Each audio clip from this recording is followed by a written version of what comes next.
Video میری نظر سے گزری اور میں نے ضروری سمجھا اس پہ ویڈیو بنانا، اس پہ بات کرنا۔ کب تک ہم جہالت کی زندگی گزارتے رہیں گے؟ کب تک ہم اپنی بیٹیوں کو، اپنی بہنوں کو اس جہالتی طریقے سے جو ہے گھر سے رخصت کریں گے؟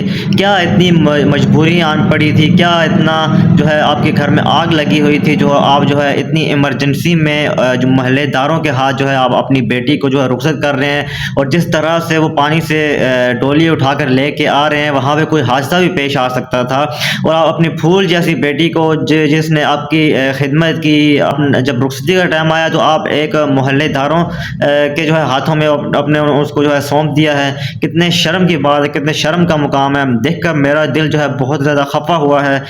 یہ آپ اپنے دل پہ ہاتھ رکھ کے بولیں کہ اگر آپ کی بیٹی، آپ کی بہن کو آپ اس طرح گھر سے رخصت کریں گے، رات کے بعد آپ اپنے عزیز و اقارب کے ساتھ جس کو آرام سے جو ہے اس کو رخصت کرتے، اس کو اپنے جو سسرال ہے وہاں پر آپ پہنچا کر آتے۔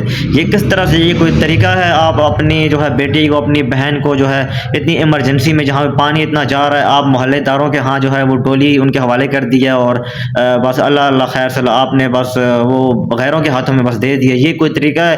آپ کب سیکھیں گے؟ کب آپ اپنی بیٹیوں کو، اپنی بہنوں کو رسپیکٹ دینا سیکھیں گے؟ کب آپ جو ہے ان کو عزت دیں گے؟ یہ تھوڑا سا میں سمجھتا ہوں سوچنے کی ضرورت ہے، بہت زیادہ سوچنے کی ضرورت ہے کہ ہمیں اس جہالتی طریقے سے باہر آنا پڑے گا، اور یہ جو کلچر ہے ہمارا، یہ مختلف جو ہم نے خود سے ہی جتنی بھی جو رسمیں ہیں وہ بنا دی ہیں، ان کو ختم کریں اور یہ جہالتی طریقے سے آپ باہر نکل آئیں۔